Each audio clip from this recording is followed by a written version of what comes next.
Yo, what's going on, guys? Mush back at it with another video here to take you guys through the latest Steam client update for January the 11th. We'll talk that, and we'll also talk the latest Steam Deck competitor.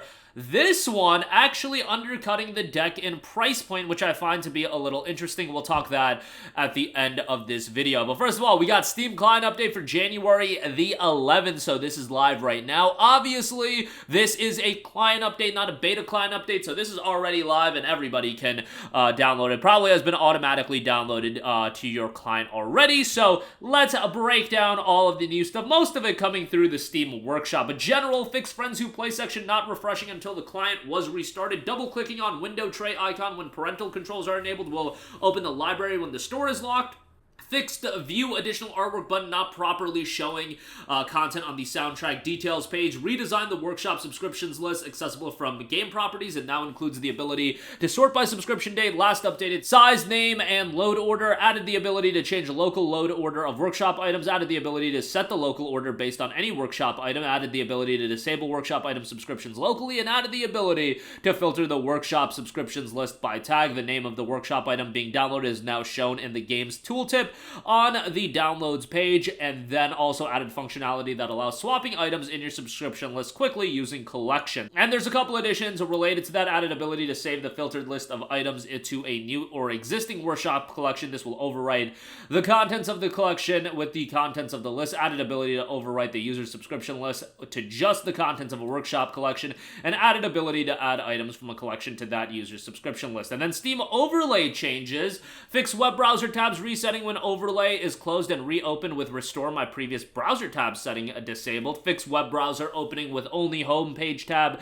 when a game opens a web link with the restore my previous browser tab setting disabled. Fix previous web browser tab being dropped when a game opens a web link with the restore my previous browser tab setting enabled. So all tied to that specific setting being enabled or disabled. Steam VR changes option on recent games page to only show VR games. Double click on window tray icon in desktop view will now open in the main Steam window. Fix for rare crash when showing or hiding non-VR apps in the Steam VR dashboard. Automatically select Steam VR as the OpenXR runtime in cases where only Steam VR runtime could work, such as when using Steam Link in VR. Does not affect the user's persistent runtime selection. Fix gamma issue with non-VR app that uses 10-10-10-2 back buffers and pause capture of non-VR apps while headset is idle. Remote play changes improve performance and smoothness when using NVIDIA hardware encoding. That's nice. Fix the video freeze when moving the mouse to a monitor on another video adapter. Big picture mode adjusted the recent games page header so that it's visible when changing sections.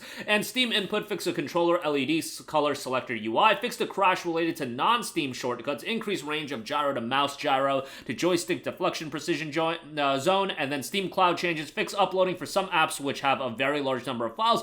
Fix sync for some apps which store files in the Windows user home directory. And then Linux has some fixes as well. Fixed a crash in COD Black Ops 3 when switching maps, and fixed situations causing the Steam client to only download the Windows version of a title and later attempting to run it without Proton. So there you go. That is the entire rundown of the client update for January the 11th. This is the actual client update, not a beta update, so none of that private gaming updates live yet as far as the major updates are concerned, but they'll continue to update that. And this is a smaller update and patch note, and obviously we got client updates all the time. Nice to see Steam continuing to improve. Always like that they also do a complete breakdown. Like, I don't know if you guys know, but the PlayStation 5 gets updates all the time, and all they list is improved system stability. Outside of their like tentpole updates, like their 7.0 updates or their major updates, it's always like improved system stability. I feel like I'd never see that with Steam, and whenever Steam drops an update and they have a client update, it's like a lot of fixes. Now, it's one thing when you do a console update and a client update, I get that, but you guys get the idea there. But nonetheless, that client update is live as of yesterday, and went live around 5 p.m., so go ahead and download that if you haven't, but it does automatically download. Next up, The Aya Neo Next Lite is $299. This is once again yet another Steam Deck competitor. They've been around the game for a while, but they've dropped a lot of more expensive portable gaming PCs. This is going to be the cheapest Steam Deck competitor that I've seen. Now, the system specifications obviously are gonna be a little bit interesting. The handheld, similarly to the Steam Deck, has a 7-inch 800p screen and a 15-watt AMD processor with 7nm Zen 2 cores. Your choice of the AMD Ryzen 5 4500U or Ryzen 7 4800U, but both of those 4-year-old processors contain Vega 8 graphics rather than the Steam Deck's superior RDNA 2 graphics, as noted on The Verge. Now, that being said, it is at $300, which does seem like a compelling price point. However, the game has changed a little bit with the Steam Deck OLED now being available. You do have cheaper models of the Steam Deck, and the cheapest LCD model is $399.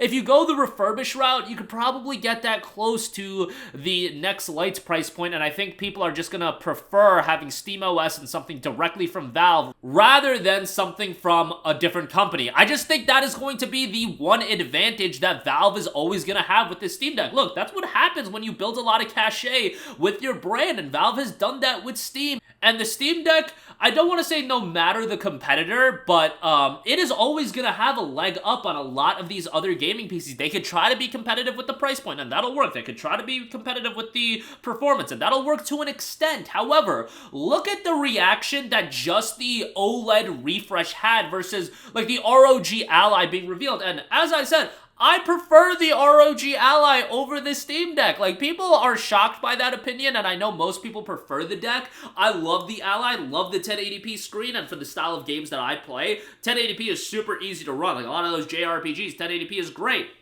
I am a sucker for these portable gaming PCs, and I do want to pick up an OLED, but the ROG Ally, while it had a little bit of buzz, and it was really one of the major Steam Deck competitors that came from a major manufacturer, and the initial ones, now there's a lot more coming in. And like the MSI one, I really don't feel like there's a lot of buzz around that, but look at the reception and the reaction when the OLED got revealed. It was gigantic, and that's because Steam and Valve has now built that cachet and that brand awareness. I mean, they've always had brand awareness, but as the deck has also built that brand awareness that when you just get a simple refresh, and the OLED, to be fair, is more than just a simple refresh. I mean, you got a 1 terabyte storage space, and like seeing all of the upgrades the OLED has versus the regular deck, I'm just like, I drop bread on my Steam Deck, and the OLED is just so much better. But that's what happens when you talk about hardware like this. There's always going to be better models that are going to be released, you know, every couple of years or even every year, and yeah, it is what it is. That's just something you kind of have to deal with. But the $300 Next Lite, I just don't know what its marketplace is going to be and how excited people are going to be for it. Like, it's a very compelling price point, but the deck,